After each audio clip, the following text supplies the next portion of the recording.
What happens when a popular streaming platform is accused of defamation? Let's peel back the layers of a recent controversy that's been making waves in the entertainment world.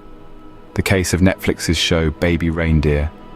In the center of the storm is a character whose real-life inspiration is a woman named Fiona Harvey.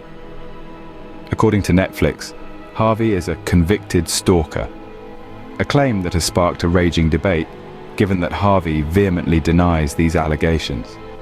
She goes further to label the show's depiction of her as defamatory, a strong accusation that has seen the case gain considerable attention. This controversy reached a boiling point when an MP stepped in, requesting evidence from Netflix to support their claim of Harvey being a convicted stalker. This request for proof isn't just a simple query, it's a demand for accountability, a call to ensure that the lines between fact and fiction aren't blurred to the detriment of real individuals. Harvey isn't just challenging the stalker label, she's also refuting specific claims about her behavior, including the alleged sending of excessive emails and messages to the show's writer.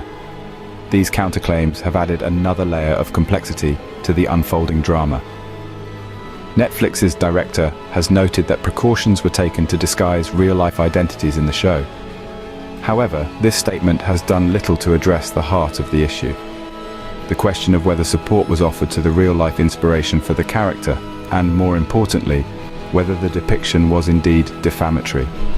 As the tension escalates, the question remains, can Netflix substantiate its claims?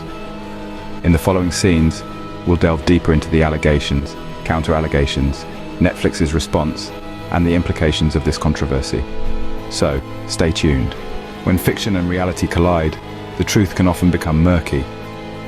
In the heart of this controversy are the allegations made against Fiona Harvey, the woman who inspired a character in the Netflix show Baby Reindeer.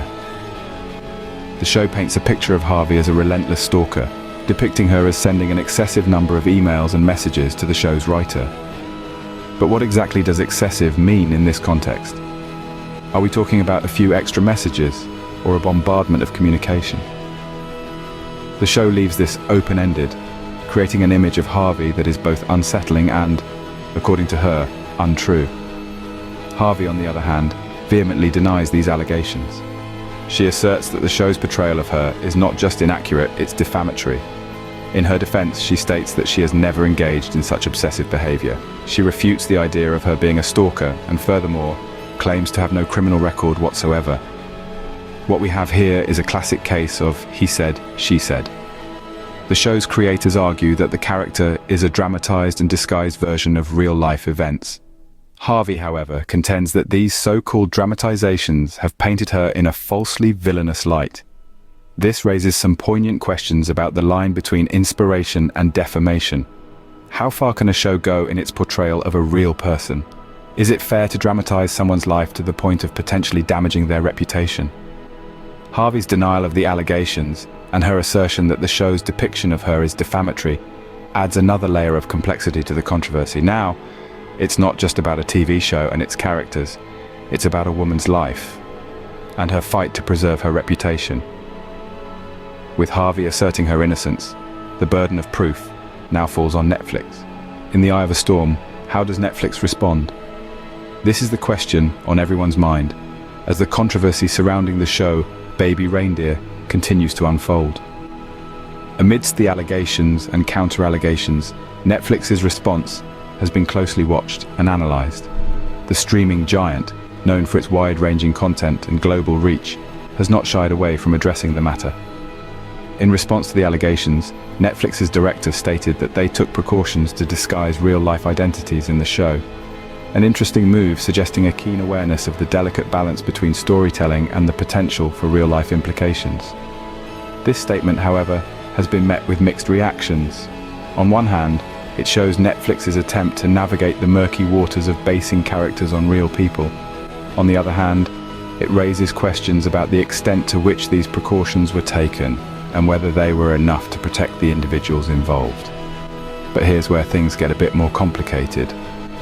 While the director addressed the issue of disguising real-life identities, there was a noticeable silence on another critical aspect. The question of whether support was offered to the real-life inspiration for the character was left unanswered. This lack of comment has drawn its own share of attention, sparking further debate and speculation. Did Netflix provide any form of support or protection to the individuals whose lives were being dramatized for entertainment? Or were they left to face the potential backlash and consequences on their own? In the grand scheme of things, Netflix's response serves as an intriguing case study in the handling of such controversies.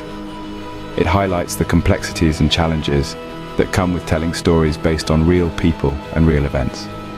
It also underscores the responsibility that content creators and platforms have in managing the potential fallout from these stories. Netflix's response, while addressing some concerns, leaves room for further questions.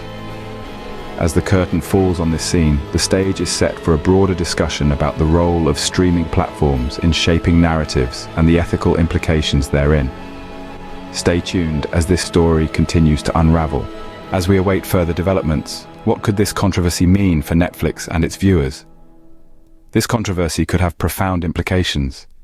It raises questions about how Netflix, and indeed all media platforms, handle the portrayal of real-life inspirations in their programs.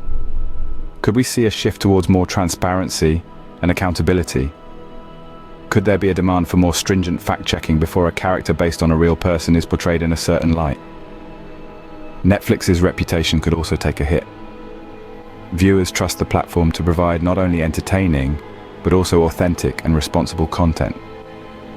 This controversy could shake that trust, especially if the allegations against Netflix are proven to be true. And let's not forget the viewers. They might start questioning the veracity of the content they consume. They might demand more from their chosen platforms, more honesty, more responsibility, and more respect for the individuals who inspire the stories they watch. In summary, this controversy has opened a Pandora's box of questions about representation and reality in media. As we wait for Netflix to provide proof of their claims, it's clear that this controversy is far from over. Thanks for stopping by. Don't forget to like and subscribe.